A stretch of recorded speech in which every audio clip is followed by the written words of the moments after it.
Hello, namaste. It's Verdeluz from DivineTimingCoaching.com, and super happy to talk to you tonight. Well, what a big full moon we just had with Cancer energy, connecting us to our intimate, tender, vulnerable parts, our families of origin, our ancestry, and the deep need to excavate into our souls and work with our shadows with Pluto. In this video, I want to share with you 3 tips to stay productive during this highly Capricorn season that we're in. And this is also a time of Venus retrograde and Mercury retrograde. So during this time, with both planets retrograde, since we live in such a mercurial world and Venusian world, we're constantly bombarded with technology, social relationships, social media, Venus, our personal relationships, which have been quite constrained for the last month with Venus. Actually, today is on the 19th is a month since Venus has been retrograde. So we've been questioning a lot around our values and what's important to us, but especially more for the long term commitments, what we want to mature in our life, the people that we really feel are close to us, and the kinds of activities that we value, um, how we feel love and affection, or how that feels distant from us. But with Venus and Mercury both retrograde, um, you know, it can add another level of frustration to the mix with more communication challenges or tech challenges. Um, but it's also bringing up a lot of the Capricorn and Aquarius themes together: efficiency, accountability, responsibility, duty, Capricorn, right? Time management, but also with Mercury and now the Sun in Aquarius, how we can tap into our own unique genius and how we can find the clients, the communities of resonance. Aquarius wants to be free, but Capricorn has a lot of duty and responsibility. And by the 25th, Mars is going to join the Capricorn productivity party. And so we're not getting out of this Capricorn season anytime soon, actually. So in this video, I want to share with you 3 ways to stay productive during Mercury and Venus retrograde, where it can feel like, oh, I can't move forward too much here. So if you're an entrepreneur or a coach, one thing to consider, or even a service provider, that your business model needs to support your human design energy type.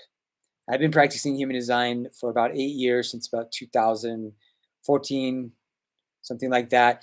And it was a revelation to me when I learned about being a projector, one of the advisors or the counselors of the world, and that I didn't have that sustainable energy and kind of, the train that can keep going of generators and manifesting generators.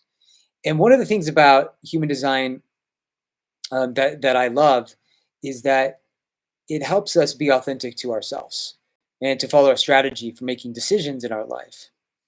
And so generators and manifesting generators may have a lot of energy from the very beginning of the day. They may be able to get up and start working right away. They can even plug away all through the day, even forgetting to eat. But projectors need a lot more spaciousness in their days, usually slower mornings, easing in and out of clients or professional engagements, and having enough time, quiet time, to integrate and reflect, prepare, and create. So that's really important to consider to be most productive. There's something really interesting, is that sometimes we think if we just power in some sugar or another, cup of coffee or tea or whatever it is, that's going to make us more productive. But even if we're a generator or a manifesting generator, we need breaks. We need to actually schedule our breaks. And this can be really important. So second point here is that 90 minutes is about what science has found that our attention spans can be. We can't really keep focusing very well. That's probably why most movies, are less than 2 hours. And a lot of times those movies that are epic in scope, they may be amazing for us, but it's very hard for us to stay fully attentive and intentionally involved for longer than about 90 minutes.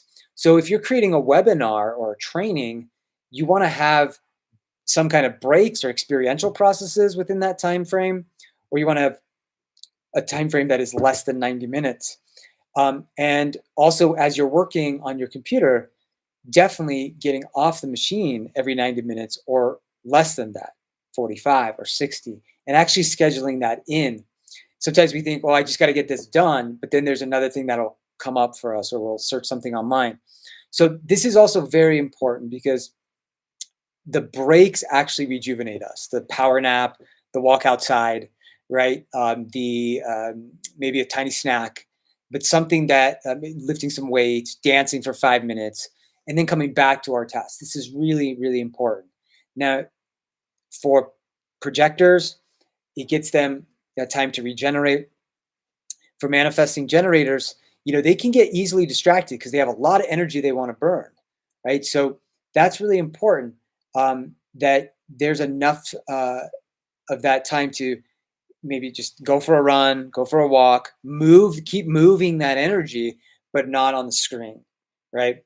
And and similar for generators, they're going to need that time to just take some breath work can be another great practice, um, but they can tend to go a lot longer than a projector, and also to the end of the day.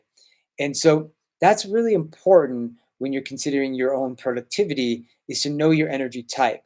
Manifestors, they need to go into a passion project. And when their energy is done for that, they need to just stop and move on to something else that they're super passionate about, that they want to initiate. Um, so it's something there. It's like they gotta have that fire lit inside of them, right? And and sometimes it can get frustrating because they can move from one project to the next very quickly too. So the follow through is important, and that's why for manifestors, having a kind of goal with what they're trying to achieve, and then accomplishing that can be really important, so that they follow through. um, but this idea of a time frame, right, is important, and that we have that attention span. Now there's another thing with retrogrades. Retrograde wisdom is all about being able to have enough time to reflect and integrate. So, this third point here, this third productivity tip, is that Mercury retrogrades happen every 3 months. And so, one of the best ways of using them is to reflect back on the previous 3 months. During this 3 week cycle that we have, what did you learn over the last 3 months? Go back to your journals, your notes. What ideas, what information, what strategies, what insights, what epiphanies, what new kind of languages of the world did you learn? You could journal about them, reflect. Great thing to do. You just use stream of consciousness with a certain idea that's popped up a few times. You could use mind maps, which is a great tool. Um, to have a core theme, and then create these rivers of awareness off of them. So take an online mind map software, or download something to your PC or Mac, and start, creating a mind map of an idea that you've worked with over the last 3 months. That's something you want to grow in the next 3 months. So it's also a good time to plan. And so again, our productivity is not just about what we do in the moment, it's about how well we've integrated what's happened before, and then how we strategize moving forward. Right. So a lot of times gets wasted when we're just kind of mulling over things. And actually, the mulling is important to do during a retrograde, to like really consider, like, is this the direction I want to be going in? Are these the kinds of ideas I want to be sharing with people? Is this the technology I want to use to do that? Maybe your marketing strategy needs to be changed, right? Maybe you want to use Instagram more, or YouTube more, or less, right? Or what does it mean for you to be visible with your work, right? Um, do you need a different kind of service? These are questions to ask during Mercury retrograde.